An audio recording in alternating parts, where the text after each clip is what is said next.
আসসালামু আলাইকুম দর্শক সোশ্যাল মিডিয়ায় অত্যন্ত পরিচিত দুজন ব্যক্তিত্ব।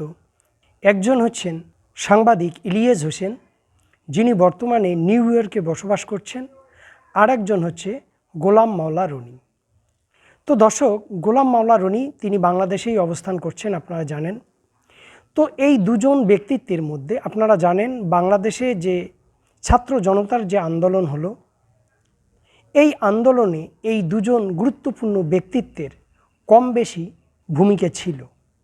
তো দর্শক, ওই যে আমি বললাম কম বেশি ভূমিকা ছিল, তো দুজন ব্যক্তির ভূমিকা কখনোই কিন্তু সমান থাকতে পারে না, কারো বেশি থাকবে, কারো কম থাকবে।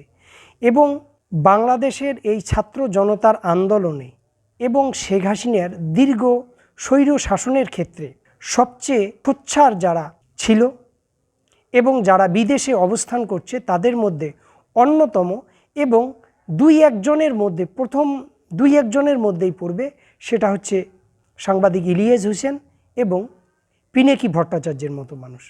তো দর্শক, আজকে আলোচনার বিষয় যে এই ইলিয়াস হোসেনের সঙ্গে গোলাম মাওলা রনির মতভেদটা কিভাবে তৈরি হলো, এবং এই ছাত্র জনতার যে আন্দোলন, অর্থাৎ বাংলাদেশে যে দ্বিতীয় স্বাধীনতা, এই স্বাধীনতার ক্ষেত্রে এটার কী ধরনের প্রভাব পড়বে। তো দর্শক, একটা বিষয় আমাদের মনে রাখা দরকার, বাংলাদেশে থেকে শেখ হাসিনার বিরোধিতা করা আর বাইরের কোনো দেশে থেকে শেখ হাসিনার বিরোধিতা করা, দুটোর যে ঝাঁস, দুটোর যে তীক্ষ্ণতা, এটা কখনোই কিন্তু এক হবে না।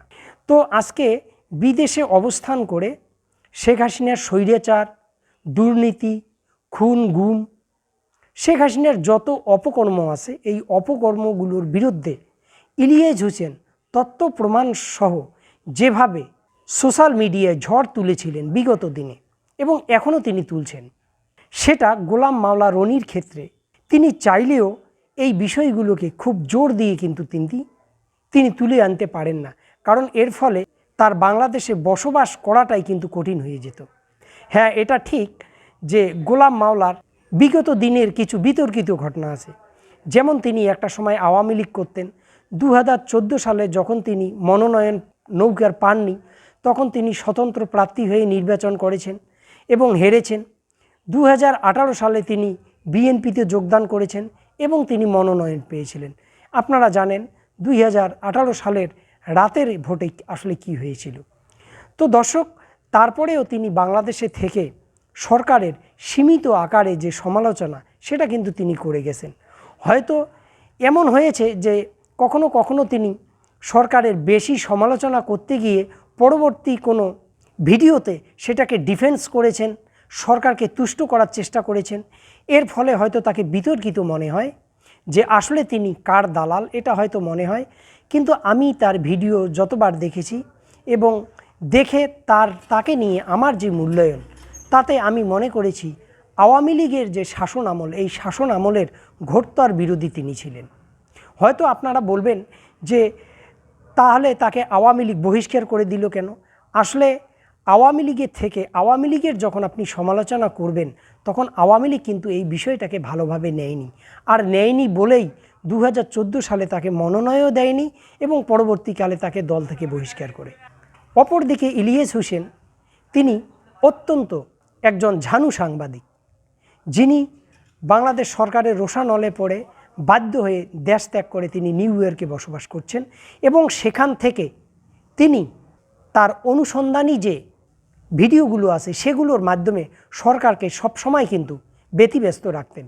এবং তার ভিডিও দেখেন না বাংলাদেশের এমন জনগণ হয়তো খুঁজে পাওয়া যাবে না।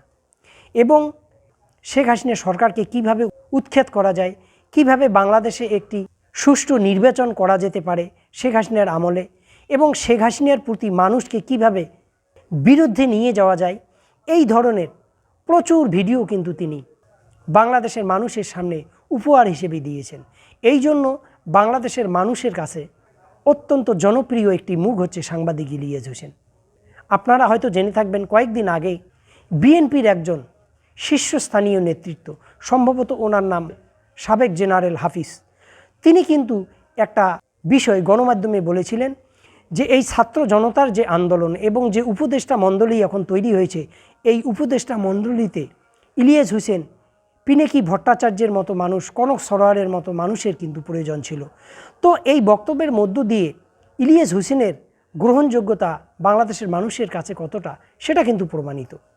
কিন্তু তারপরেও এটা বলতেই হচ্ছে যে এই মুহূর্তে গোলাম মাওলা রনিকে কারো দালাল না বলে, ময়লা আবর্জনা না বলে অহেতুক বিতর্ক তৈরি করা ঠিক হচ্ছে না। কারণ এর ফলে যে জিনিসটা হচ্ছে, আজকে এর ফলে আওয়ামী লীগ এটা বলার সুযোগ পাচ্ছে যে যারা একটা সময় আওয়ামী লীগের বিরোধিতা করত, যারা শেখ হাসিনার বিরুদ্ধে কথা বলতো, তারা এখন নিজেদের মধ্যে বিভিন্ন দ্বন্দ্বে জড়িয়ে পড়ছে। এবং এই যে ছাত্র জনতার যে আন্দোলন এবং যে সাফল্য, যে স্বাধীনতা, এই স্বাধীনতা কোনো না কোনোভাবে এই সব বিতর্কের মধ্য দিয়ে কালিমালিপ্ত হয়। মানুষ এই বিষয়গুলোকে কিছুটা হলেও বিরক্তর চোখে দেখে, কারণ মানুষ কাঙ্ক্ষিত স্বাধীনতা পেয়েছে এবং পরস্পরের প্রতি কম বেশি শ্রদ্ধা জানিয়ে কথা বলা দরকার। এটা আমি স্বীকার করছি যে এর আগে গোলাম মাওলা রনি এই ইলিয়াস হোসেনকে নিয়েও কিন্তু একটি বিরূপ মন্তব্য করেছিলেন। যাই হোক, ওই আলোচনায় যাচ্ছি না। তো দর্শক, এই আলোচনা নিয়ে আপনাদের কি মতামত অবশ্যই কমেন্টে লিখবেন। ভালো থাকুন, সুস্থ থাকুন, আল্লাহ হাফেজ।